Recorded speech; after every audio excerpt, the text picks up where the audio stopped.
Happy Sunday, guys! And thank God, it's Sunday! Ayan, pupunta ako ng, ATC, pero iniisip ko kung SM na lang kaya, kasi na ako. Hindi ko alam kung anong, baka mag-inquire ako about sa laptop ngayon, dahil baka next week or baka tomorrow or next week, baka bumili na ako ng laptop. So, iti-check ko muna kung, kasi sa Alabang, pag bumili ka ng laptop doon, hindi sila nagda-download ng mga editor. Parang hindi sila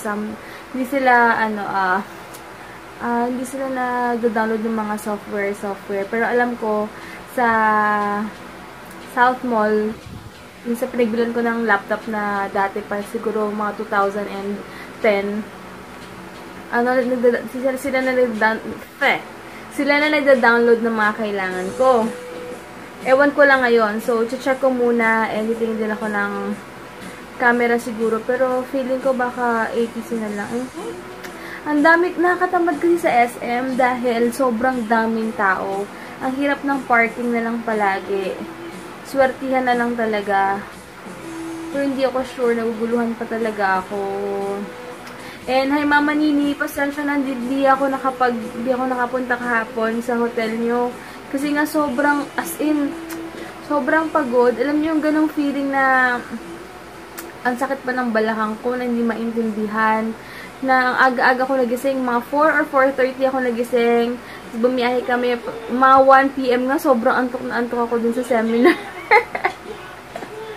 Sobra, kaya tapos nahiya na rin naman ako i-PM si Mama Nini kasi parang late na, tapos nagka-meeting pa si Heinz. Kaya sobrang nahiya na akong pumunta. Hindi ko na siya na-update. Ayun. Anyway, grabe. Pero at least nakikita ko yung mga pictures ngayon, mga updates na nila Sis M, sila Jenzel, nakita ko yung mga pictures nila Judy, nakakatuwa. Nakita ko yung video sa mismong page ni Judy, yung kambalin si Juliana. Super cute. Kumanta sila. Ayun. Anyway, yun lang. Baka, hindi ko sure kung ATC ba or baka pag-iisipan ko muna. Hey, baby! Nagpapapansin siya, oh. Alam na kasi excited ako, tsaka sobrang saya ko lang. Wala lang. So, yun. Later na lang, guys. Mag-aayos pa muna ako ng buhok ko. Papatuyuin ko muna. Tapos, ayos na rin ako. Naalala ko sa na lang pala ako pupunta. Sa festival na lang siguro. Kasi mas marami dun. Ngayon ko na naalala. So, dun na lang ako. Nakabili na ako ng buko, guys. And then, punta muna ako sa Buona Luwilier. Kukuha ng payments. Tapos, diretso festi na. Ito na ako ngayon sa festi. Akit na muna ako sa taas. Ito ako ngayon sa sizzling. Gusto ko ng pork nila. Pork steak. Ito yung order ko. Pork steak. Okay, ito na yung food ko. Ayan. Wala na palang Mark to dito. So, baka sa ATC ako bumili bukas or Tuesday.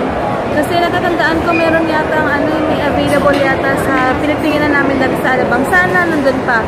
Pag wala, kailangan ko mag-wait ng Feb. Second week or third week daw dito. Pero naging wala ko ng number if ever na wala akong mabili. So, ayun. Excited lang ako. Dahil, yun nga, kahit paano, bigyan ko na kayo ng magandang quality ng video and babagay na yung opening ko. Wait lang ha. Tingin ako dito ng car seat. Ayan. Tingin ako ng hanggang 6 years old. Kasi kung bibili lang ako ng pang newborn, parang another gastos na naman. So gusto kasi namin ng husband ko yung pang matagalan na. Okay. So ito yung pang matagalan tsaka ito.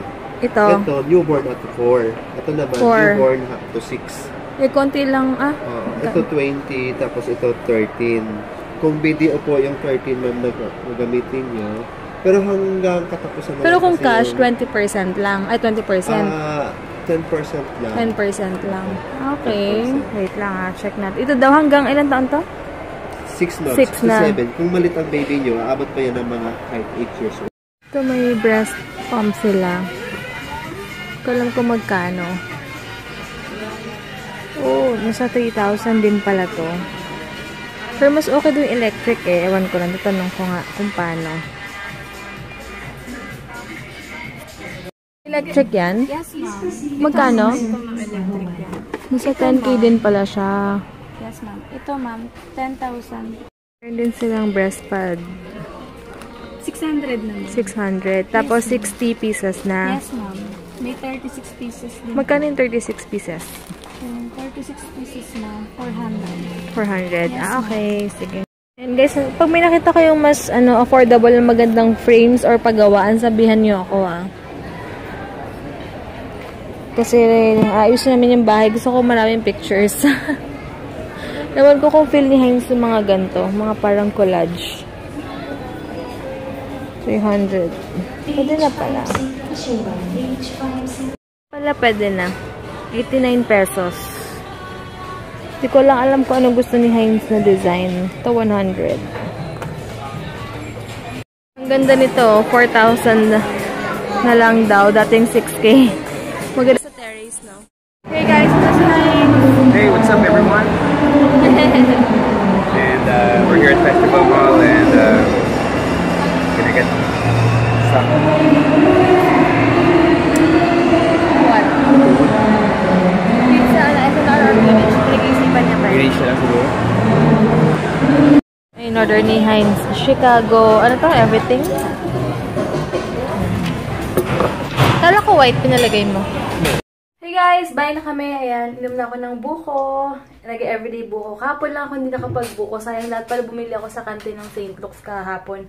Nawala sa isip ko. Kasi nagmadali na ako. Dahil nanood nga ako ng video ni Michelle Di kahapon. Tsaka ni Lloyd Cadena. Yung collab nila. Tapos nagulat ako 7, mag 7:45 tapos hindi na ako nakabili. Ayan, nagluto ako ng tikoy. Napanalunan pala ni Heinz kahapon. Nanalo na naman siya ng sa raffle. Ayan. So, grabe. Sobrang bigatan ng tiyan ko. Kapagod today.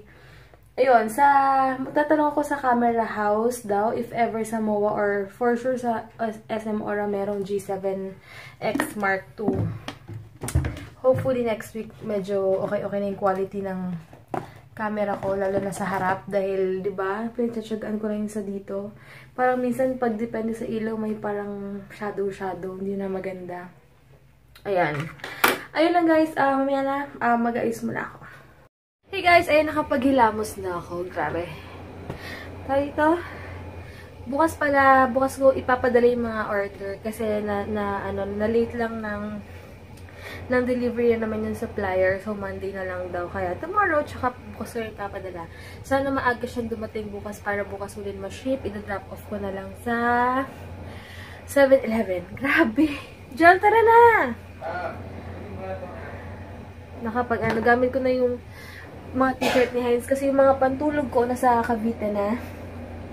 Kaya, mga t-shirt na yung nagamit ko. Actually, wala na ako masuot dito. Mali pala yung ginawa ko na konti na lang yung tinala ko. Yung mga pang dyan-dyan nang wala na akong pang lakad-lakad. Tatry kong kumuha by kung kailan. Ayun, tinext ko yung Camera House sa MOA. Wala daw silang Mark II. Sabi ko, kung pwede itanong nila sa SM or ako meron kasi last time na nagtanong ako. Pero ano pa yun November, December pa ata ako nagtanong nun. Meron pa sila. Or dun sa bukas ATC na lang yung pag-asa ko. Pero, kung di tomorrow, Tuesday, siguro ako bibili ng camera na. Yun. Siguro maninibago ako. Tsaka mas kitang-kita yung mga dark spots ko na. Pero okay lang. Ganun talaga kahit naman i-hide mo yan. Meron pa rin talaga sa personal, diba? So, ganyan talaga. Hormones. Tsaka iba, yung kilikili ko dito, dami talagang rashes as in. Hindi ko na nagagamot. Hindi ko pa nagagamit yung binigay sa akin ng derma. Siguro by tomorrow mag-start ulit ako maglagay nun kasi dumadami naman yung rashes ko. Sabi nila, sa init daw to. Kasi diba, parang nagkaka-fats yung dito ko. Parang naging kulob or kung ano man. Kaya ganoon. So, changes. Ganun talaga. Tiis-tiis lang. Sabi nga ni Heinz, after ko na lang daw mga anak, tsaka ako bumawi ng mga pampa-inarte ko. Tsaka pwede ko nang gamitin yung mga products ko siguro by after 3 to 6 months, kapag kapanganak, talagang gagamitin ko yung papaya soap ko. As in, pag pwedeng-pwede na. Kasi doon lang talaga ako nahiyang. Tara na! Parang ka na. Ha? Ito pa yung oras bukas. Yup. Ayun. Tapos, sabi pala sa seminar kahapon, pag gusto nyo mag-color ng hair at preggy kayo, L'Oreal lang daw pinaka-safe. Nox, pinal mo, Pero sabi niya, hindi naman daw siya binayaran ng L'Oreal. Pero sabi ko, ayoko mag-take may disclaimer siya agad Oo, pero ayoko mag-take ng risk na mag-color ng hair pag pregnant. Mahirap na, diba? Kahit nasabihin niya na doktor na siya or kung ano man. Mahirap pa rin. Pero safe daw L'Oreal. Tapos, yun nga sa mayonnaise, wala naman daw masyadong bawal kasi nga niluluto na yun sa suka. And luto na yung egg nun. Kasi diba sabi nila bawal daw sa buntis kasi may raw na egg na hindi daw yung totoo. Ano pa ba? And about dun sa, sa breastfeeding daw, kailangan daw, minsan nga, pwede nga daw yung baby, hindi yung ulo niya, yung katawan niya dito, kasi para daw na circulate yung sa may breast mo, parang ganun. Kasi minsan daw pag laging isang side lang, may something doon, nasisipon ako, may something doon na nangyayari somewhere sa dito mo. Ewan ko, kaya kailangan daw may massage din, tsaka iba-ibang position pa nagbe-breastfeeding ka. Yun, kailang, hinga muna ako. Hirap na hirap. Iba na talaga. As in, ibang iba na talaga. Diyan pala ka sana yung aircon, please. Ibang-iba na ngayon. Kaya, pero kailangan kong labanan yung nararamdaman ko. Kasi kung hindi, ako rin kawawa. Alam ka na. Yeah. Good night, everyone. And thank God for this day. And hope you all had a good one. Okay? Excited na ako sa camera ko. Excited ka na para sa akin. Yep, I need to watch. Bibili rin siya ng ano niya. Polar. Polar ba yun? Polar Is it GPS. Polar? Ha? GPS. GPS Polar na watch. Kasi kailangan yun sa pagtakbo niya. Overall fitness. Ano daw? Overall fitness. Pwede ba yung pang duathlon, triathlon? Yeah. Pang ano lang, no? Basta ganun. Kailangan niya yun. Sabi ko yun na lang muna bilhin niya kaysa bike. Kasi pag bike, parang hindi lang makakampante sa kanya. Na may bike siya mag-isa. Oo eh. Sama ako, tatabi ako sa bike mo. Oo eh. Papadikit ako nung, alam mo yung parang bike dun sa ano, yung parang, ayun, bicycle. Ano yung bicycle, diba? Pag bumili ka ng bike, papalagay ako na upuan sa tabi mo. Kada nag-bike ka, sama ako. Okay lang ba yan? Ha? No? Why? Bakit ayaw mo? Tapos, ano na, yung bike niya, pambibili-bili na sa mga tindahan pag nasa, na kami. Cavite na kami. Imbis na magmumotor siya. Kasi hindi daw niya kaya i-drive yung manual ng motor. Gusto niya parang scooter lang. Eh, may bibigay sa aming kaya hindi daw niya kaya i-drive yung manual. Ano sa kanya. Pero at least, kasi pag sa Cavite, diba, mas practical pag may bibili lang sa tindahan or malayo-layo. Lahat doon halos naka-motor, diba? Okay lang ba yun sa'yo? Magkakotchi ako. Okay lang ba sa'yo motor? Ha? Ayun, patapos na pala yung bahay namin to by tomorrow. Tapos daw, na finish na yung parang sa parking namin. Tapos, yun, paint na lang. Last na yun. Tapos na. Yay! Thank God! Konti na lang. Konting araw na lang din kami dito. Susulitin na namin. And then, may kasama na ako sa bahay. Yay! Sobrang excited na ako. Hindi na ako maboboard. Tapos, makakain ako ng maayos. Babawi ako. Magugulay ako. More on gulay and fish ako. Sinabihan ko na si mama tsaka brown rice. Hindi mo na ako mag-white rice until mga lakas. Yun. Bye guys! Thank you so much for watching. Bukas na lang. Hi sa mga bago na subscribe. Hi sa mga viewers. Lagi nagko-comment. Sobrang na-appreciate kayo. And malaking tulong lagi sa akin yung mga tips nyo. Sobra. As in, maraming salamat. And thank God sa araw na to. Nakaraos tayo ngayong araw na to. And safe tayo. Ayan, diba? So, bye guys! Bye ka na! Bye everyone! Sarap na sarap siya. Ay, itsura mo! Parang ka na natulog ng 8 hours. Pag ikaw na sa pillow ko, ganyan ka. O, tsura mo parang nakatulog ng 8 hours na. Okay na. Ha? Work na ulit. Good morning.